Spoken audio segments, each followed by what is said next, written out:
नहीं देखंतु ये जो एग्रीस्टेक आईडी जेनरेट करिवार विषय एटा होची सर्वभारतीय योजना केवल ओडिशार योजना नुह सर्वभारतीय स्तर रे चाषी माननकु मान्यता देवा पई एवं चाषी मानकर चाष को स्वीकृति देवा पई ई भलिया एक नियारा व्यवस्था केंद्र सरकार करिसंती जार फल रे चाषी माने एवं तांकर उत्तराधिकारी माने चाषी रो जो स्वीकृति से स्वीकृति प्राप्त करिवे ये काम चलला बेलकू ओडिशार विभिन्न जिल्लार चाषी मानकर अभियोग आमर हस्तगत होइतिला से अभियोगटा को परीक्षा निरीक्षा करिया पई आज मंत्री स्तरीय जो कमिटी अछि उपमुख्यमंत्री श्रीयुक्त कनक वर्धन सिंधु कर अध्यक्षतार से बैठक आज बसीला जो बैठक में मुझे उपस्थित थी एवं जोगाण मंत्री उपस्थित थे पंचायती राज विभाग मंत्री उपस्थित थे समवाय विभाग मंत्री उपस्थित थे एवं कृषि समवाय राजस्व एवं जोगाण विभाग अधिकारी माने उपस्थित थे आज बैठक में जहाँ आमको विभाग तरफ उपस्थापना करागला सीटा होची जे चाषी मानकर एग्रोस्टेक आईडी जेनरेट करिया पे जो व्यवस्था अच्छी से व्यवस्था रे प्रत्येक जिलार प्रत्येक समवाय संस्था रे ये काम हबो जो माने चाषी ऋण नहीं थांती एवं समवाय संस्थार सदस्य ही थांती से माने बहुत समय समवाय संस्था को आसी थांती किंतु ओडिशा रे 60% चाषी समवाय संस्था ऋण नहीं थांती 40% चाषी ऋण मध्य नहीं न थांती जो माने ऋण नहीं न थांती से माने प्राय समवाय संस्था को आसवा को पड़े नहीं आज जोगाण विभाग कृषि विभाग एवं समवाय विभाग को आमे परामर्श देइछु जे जो लोक माने आसिकरी तांकर एग्रीस्टेक आईडी जेनरेट करिवे पैक्स रे आमे कृषि विभाग एवं समवाय विभाग अधिकारी माने मध्य रहिबे जो माने एथिरे सेमंकर सहायता करिवे बहुत समय जे माने आसी पारिबे नाही जो मानकर अभियोग हमर प्राप्त हिची आमे व्यवस्था करूछु जेमिति कॉलम टू करेक्शन समय रे चाषी को किबा लोकों को आसवा पड़िला नहीं राजस्व विभाग अधिकारी मैंने पहुँचले एबे आमे निर्देश दौचु जे अधिकारी माने चाषी मान पाखे पहुँचे एवं तांकर एग्रीस्टेक आईडीटा को जेनरेट करेंगे तेणु जो चाषी माने एग्रीस्टेक व्यवस्था को लेकर विचलित होती से आमर निवेदन आदौ विचलित हूँ ना यहाँ जो व्यवस्था से व्यवस्था सांगे धान बिक्री कर कौन संपर्क ना आज दिन सारा ओडिशार जो मैंने चाषी से चाष जमी को आम राजस्व विभाग जो बुलेट कृषि विभाग जो दस्तावेज ये दुईटा भितर इंटीग्रेट करूँ एवं नुआ पीढ़ी ना किमिति चाषी रो जमी पंजीकृत हेबो एवं जो माने चाष जमीर कौन निर्दिष्ट व्यक्तिंकर उत्तराधिकारी अछंती सेमानक नाँ रे पंजीकृत हो पारिबो से व्यवस्था आम करूँ जार फल गोटे परिवार रे जो माने जनक नाँ रे चाष जमी थिबा कारणरू परिवार रो अन्य माने सीएम किसान पीएम किसान पाउ नथिले एबे नुआ पीढ़ी ना रे समस्त ना रे भागबंटा जनित चाष जमी हैला फल रे गोटे परिवार एकाधिक लोक मध्य पीएम किसान सीएम किसान मध्य उपकृत हो पारे एबे 26-27 पई चाषी मान संगे कृषि विभाग डायरेक्ट संपर्क अच्छी समस्त पाखक एसएमएस जाऊँगी जो मानकर रेजिस्ट्रेशन सरी जाइए एवं आईडी जेनरेट हो जाइए पाखक एसएमएस जीव जो मानकर एग्रीस्टेक ही ना किंतु पंजीकरण होती पाखक जाऊँगी तेणु आदौ विचलित हूँ नहीं ये कार्य संपूर्ण सहायता करूँ जो चाषी मानकर विगत वर्ष खरीफ और रबी रे धान बिक्री करी से मानकर आउ कौन समस्या नहीं एथर बिक्री करिबारे से दस्तावेज आम पाखे अच्छी जो माने विगत वर्ष धान बिकी नथिले कि अन्य चाष करथिले धान को फेरी आछंती आमे पंजीकरण करूछु तांकर मध्य टोकन इश्यू हबो तांकर मध्य टैग इश्यू हबो एवं समस्ते धान बिक्री करि पारिबे ଧାନ ବିକ୍ରି କରିବାର କୌଣସି ସମସ୍ୟା ହେବ ନାହିଁ। ପ୍ରକ୍ରିୟାରେ ସମସ୍ତେ ନିଜକୁ ସମ୍ପୃକ୍ତ କରନ୍ତୁ। ଆମେ ଦାୟିତ୍ୱ ନେଉଛୁ ଯେତେ ଚାଷୀ ଓଡ଼ିଶାରେ ଅଛନ୍ତି ସେମାନଙ୍କର ଆଗାମୀ ଫସଲର ଚାଷୀ ପଞ୍ଜୀକରଣ ପ୍ରକ୍ରିୟା ମଧ୍ୟ ନିଖୁଣ ଭାବରେ ଆମେ କରିବୁ। ଏଗ୍ରିଷ୍ଟେକ୍ ଆଇଡିଟା ମଧ୍ୟ ଜେନେରେଟ୍ କରିବୁ। ସେମାନଙ୍କର ଟୋକନର ମଧ୍ୟ ବ୍ୟବସ୍ଥା କରିବୁ। ସେମାନଙ୍କର ଟ୍ୟାଗ୍ର ମଧ୍ୟ ବ୍ୟବସ୍ଥା କରିବୁ ଏବଂ 3100 ଟଙ୍କା ଦରରେ ଧାନ ବିକ୍ରି କରିବାର ଯେଉଁ ସଂକଳ୍ପ ଆମର ତାକୁ ଅକ୍ଷରେ ଅକ୍ଷରେ ପାଳନ କରିବୁ। ଡକୁମେଣ୍ଟସ୍ ବେଲେ କେବଳ ଜମି ସଂକ୍ରାନ୍ତୀୟ କାଗଜ ବହୁତ ଆଜି ଏଇଟା ମଧ୍ୟ କଥାବାର୍ତ୍ତା ହେଲା ଯେ ଯେଉଁମାନେ ନାହାନ୍ତି ଓଡ଼ିଶାରେ ତାଙ୍କ ପାଇଁ କ'ଣ ବ୍ୟବସ୍ଥା ହେଇପାରିବ। ସେଥିରେ ମଧ୍ୟ ଆମେ ଏବେ ଯୋଜନା କରୁଛୁ ଯେଉଁମାନେ ବିଦେଶରେ ଅଛନ୍ତି ଏଠି ନାହାନ୍ତି ସେମାନଙ୍କର ମଧ୍ୟ ବହୁତ ସମୟରେ ଯେଉଁ ଶରୀରରେ ଉପସ୍ଥିତି ଆବଶ୍ୟକତା ପଡ଼େ ସ୍କାନିଂ କରିବା ପାଇଁ, ଆଇ ସ୍କାନିଂ କରିବା ପାଇଁ, ଫେସ୍ ସ୍କାନିଂ କରିବା ପାଇଁ ଏବେ ଆମେ ଟେକ୍ନୋଲୋଜି ମଧ୍ୟ ନିର୍ମାଣ କରୁଛୁ ଯେଉଁଥିରେ ସେମାନେ ସେଠି ଥାଇକରି ଭିସି ମାଧ୍ୟମରେ ମଧ୍ୟ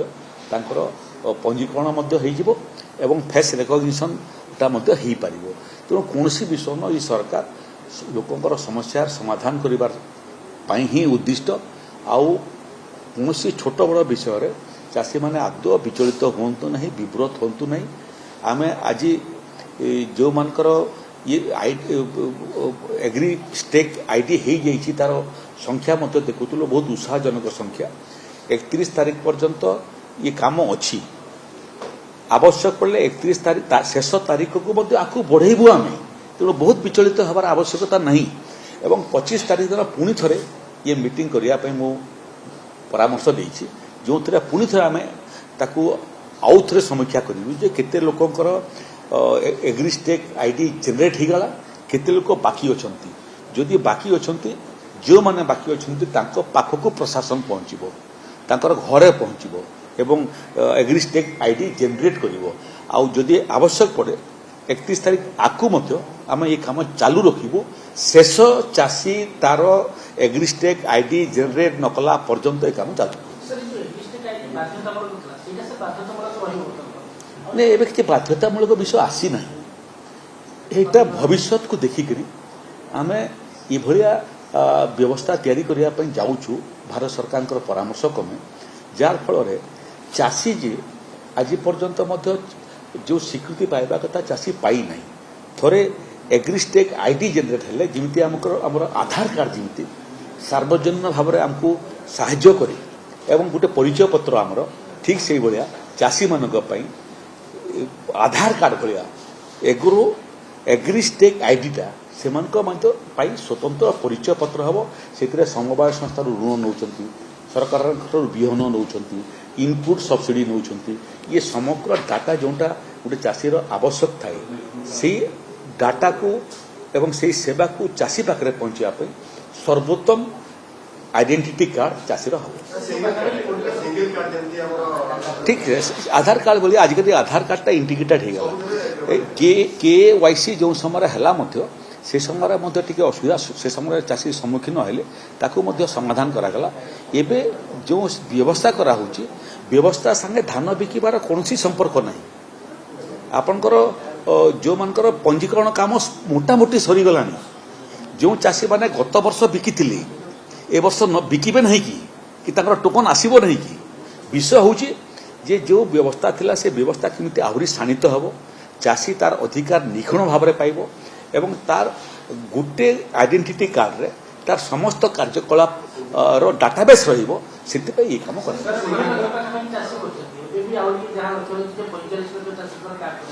କିଛି ଅସୁବିଧା ନାହିଁ। 6 ଲକ୍ଷରୁ ଉର୍ଦ୍ଧ୍ୱ ଚାଷୀମାନଙ୍କର ଏଗ୍ରିଷ୍ଟେକ୍ ଆଇଡି ଜେନେରେଟ୍ ହେଇସାରିଲାଣି। ପ୍ରତ୍ୟେକ ଦିନ ରିପୋର୍ଟ ମଧ୍ୟ ଆମ ପାଖକୁ ପହଞ୍ଚିବ।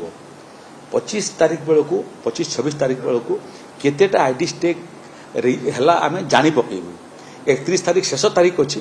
ଯଦି ଶେଷ ତାରିଖ ସୁଦ୍ଧା ହେଇଗଲା ତ ଠିକ୍ ଅଛି। ଯଦି ଆବଶ୍ୟକ ପଡ଼ିବ ସମାପ୍ତ ହେଇନଥିବ ତାହେଲେ ଅଧିକ ସମୟ ମଧ୍ୟ ଚାଷୀମାନଙ୍କ ପାଇଁ ଦେବୁ। ଦ୍ୱିତୀୟ ବିଷୟ ହେଲା ଯେ ଯେଉଁମାନେ ସବୁ ପ୍ୟାକ୍ସକୁ ଆସିବେ, ସମବାୟ ସଂସ୍ଥାକୁ ଆସିବେ, ସମବାୟ ସଂସ୍ଥାରେ ହିଁ ଆଜିଠାରୁ ସମବାୟ ବିଭାଗ, ରାଜସ୍ୱ ବିଭାଗ ଏବଂ କୃଷି ବିଭାଗର ଅଧିକାରୀମାନେ ରହିବେ। ଏମାନଙ୍କୁ चाषी मान सहयोग करने तेणु जो मैंने आसवे तांकर समवाय संस्था जो मैंने आसवे ना पाखक केमी घर को आम पहुँचू एवं एग्रीस्टेक आईडी जेनेट करूँ से बाबद में योजना करूँ तेणु विचलित हबार विव्रत हबार कौन कारण नहीं धान बिक्री संगे यार विशेष किसी संपर्क नहीं समस्त कार्ड हला पर्यंत आम ये प्रक्रिया को जारी रखी जो मैंने बाहर जमी मालिक अच्छा कि जो मैंने भाग चाषी अच्छा जो मैंने प्रकृत में अन्यर जमी चाष कर जो मैंने आसवे मूल मालिकर जदि लेखा नहीं आसी बोले रेजिस्ट्रेशन हो आईडी जेनेट हो आज यहाँ मु पचारूली जे जड़े जदि बाहर अच्छी तार लेखा नहीं जड़े भाग चाषी आसला ताहले ताकू किमिति आपण कन्फर्म करेंगे जे लेखाटा प्रकृत में जे मालिक तार बोलिकी मत विभाग अधिकारी मैंने कहले जे जोटा आसो ताको आमे सत्य भाव में ग्रहण करूँ जदि कहीं ताकू भविष्य ताकू भूल प्रमाणित करदेव से समय समस्या करी आमे काटू ना जी आणिकी देव ताकू आमे ठीक तथ्य बोलिकी धरिक ही आईडी जेनेट भी करूँ एवं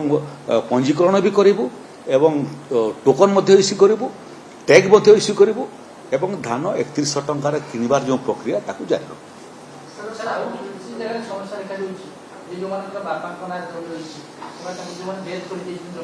जो मैंने देखो ओडिशा रे 1,71,00,000 जमी अच्छी जमी पट्टा जहाँ कौच भिन्न भिन्न चाषी संख्या और जमीर संख्या है 1,71,00,000 एवं जो कलम टू करेक्शन आम आरंभ करूँ घर घर जा लोकंर जो मैंने जो मान देहांत होती जमी मालिक तांकर उत्तराधिकारी मान ना आम जमी पट्टा सबू संशोधन करूँ 1,71,00,000 भितर विगत 2 वर्ष भितर आम 1 कोटी क्रॉस कर सारूँ 1 कोटी जमी वर्तमान नुआ पीढ़ी ना जो माने जमी मालिकर नुआ पीढ़ी पट्टारे तांकर ना देखिए जो माने जड़े जोटा पाउथली गोटे परिवार जनक ना जमी पट्टार मालिकाना थिबा कारणरू परिवार जड़े जोटा सीएम किसान पीएम किसान पाउथले एबे एकाधिक चाषी हैला परे एवं जदि चाषी माने से चाहिए एवं सहमति प्रकाश करेंगे बेले पार्टीशनटा तहसीलदार करदेवे यदि भाई भौणी मैंने समस्ते मिसिक भागबंटारे राजी हो पार्टीशन करी स्वतंत्र स्वतंत्र पट्टा समस्त देदेवे 1 कोटी आम अतिक्रांत करूँ ओडिशा रे गुड़िए जनजाति अंचल अच्छी जनजातिर जो मैंने आदिवासी से माने ताकर निजस्व परंपरा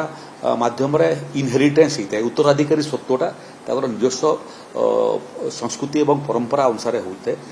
से विलंब लगुच ये राजस्व विभाग आउ समवाय विभाग एवं कृषि विभाग पाखे जो तथ्य अच्छी चाषीर तथ्य ये प्रक्रिया माध्यम सब इंटीग्रेटेड होकर से चाषी राजस्व विभाग तार तथ्य जहाँ ठीक थी समवाय विभाग से तथ्य थी एवं कृषि विभाग तार संपूर्ण तथ्य रहिबो तेणु ये जो योजना ये योजना चाषी मानकर हित पाई चाषी मानकर मंगल पाई चाषी मानकर भविष्य पाई आदौ विचलित होती नहीं आपण धान बिक्री आउ पंजीकरण एवं टोकन जेनेरेशन संगे यार कौन संपर्क ना जदि 31 तारीख भितर हो गला भल कथा 31 तारीख भितर नहले जेते दिन पर्यंत ये प्रक्रिया समाप्त न होईची सेते दिन पर्यंत ये प्रक्रिया चलिबो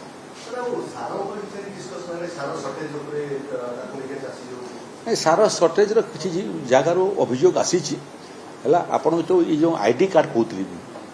एवं जोटा हम चाषी विहन जो पाइबे आईडी कार्ड रे पाइबे तेणु अणचाषी जोटा मझे प्रवेश करुला विहन नहीं जाऊला सार नहीं जाऊला आउ नहीं पारबनी चाषीर जहाँ जहाँ प्राप्य आईडी थिबा लोक ही चाषी बोली धरा एवं से पाइब बहुत समय चाषीर जो अधिकारटा किसी अणचाषी जोटा छड़ी नहीं जाऊे एवं से कार्य बंद हो यूनिक एप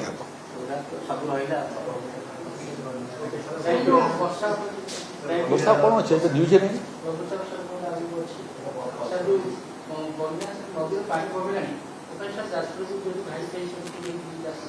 गोटे जगह रिपेयरिंग काम सरीगला প্রকৃতরে এটা ধরতো আপনার ବାଲେଶ୍ୱରରେ ମୋଟାମୋଟି 15 ଦିନ ହେଇଗଲା ଗୋଟେ ପରେ ଗୋଟେ ଭଦ୍ରକ ଯାଜପୁରରେ ମଧ୍ୟ ସେଇଭଳିଆ ହେଇଗଲା। ଆଜି ଯେଉଁ ପାଣିପାଗର ପୂର୍ବ ଅନୁମାନ ଅଛି ଆମ ପାଇଁ ଆଶ୍ୱସ୍ତି ଯେ ଉତ୍ତର ଓଡ଼ିଶା ଏଥିରେ ନାହିଁ। ଏଥିରେ ସମ୍ବଲପୁର ଟୁ କଳାହାଣ୍ଡି ପର୍ଯ୍ୟନ୍ତ ଅଛି, ନବରଙ୍ଗପୁରରୁ ମାଲକାନଗିରି ପର୍ଯ୍ୟନ୍ତ ଅଛି, ସୁନ୍ଦରଗଡ଼ କିଛି ଜାଗାରେ ବର୍ଷାର ପୂର୍ବ ଅନୁମାନ ଅଛି। କିନ୍ତୁ ଯେଉଁ ଜିଲ୍ଲା ସବୁ ବ୍ୟାପକ ଭାବରେ ବିଗତ 10-15 ଦିନ ଭିତରେ ପ୍ରଭାବିତ ହେଲା ସେସବୁ ଜାଗାରେ ବିଶେଷ ଆପଣଙ୍କର ବୃଷ୍ଟିପାତର ସମ୍ଭାବନା ପୂର୍ବ ଅନୁମାନ ନାହିଁ। ଏକ ନଦୀ ସବୁ ମଧ୍ୟ ଯେଉଁଟା ଗତକାଲି ପାଣି ବୃଦ୍ଧି ହେଇକରି ୱାର୍ଣ୍ଣିଂ ଲେଭେଲ ପର୍ଯ୍ୟନ୍ତ ପହଞ୍ଚିଥିଲା। ଜଳକା ଗୋଟିଏ ମାତ୍ର ଡ୍ୟାମ୍ ଯେଉଁଥିରେ ଟିକେ ବିପଦ ସଂକେତ ନୁହେଁ, ୱାର୍ଣ୍ଣିଂ ଲେଭେଲ ଠାରୁ ଉପରକୁ ହୋଇଥିଲା, ଡେଞ୍ଜର ଲେଭେଲକୁ ପହଞ୍ଚି ନାହିଁ। କିନ୍ତୁ ଏବେ ଆଜି ଦିନର ଯେଉଁ ଖବର ସବୁ ନଦୀର ଜଳପତନ କମିବାଟା ଆରମ୍ଭ ହେଲାଣି। କର୍ଭ ରୁଲ୍ ଅନୁସାରେ ଯେତେ ପାଣି ରଖିବା କଥା ସେତିକି ପାଣି ରହିବ, ଯେତେ ପାଣି ଛାଡ଼ିବା କଥା ସେତେ ପାଣି ଛାଡ଼ିବେ। ମୋତେ ଲାଗୁଛି ଆଜିଠାରୁ ଟିକେ ଆଶ୍ୱସ୍ତି ଆରମ୍ଭ ହୋଇଯିବ ଏବଂ ଜଳ ନିଷ୍କାସନଟା ମଧ୍ୟ ଆଉ ଟିକେ ତ୍ୱରାନ୍ୱିତ ହୋଇଯିବ।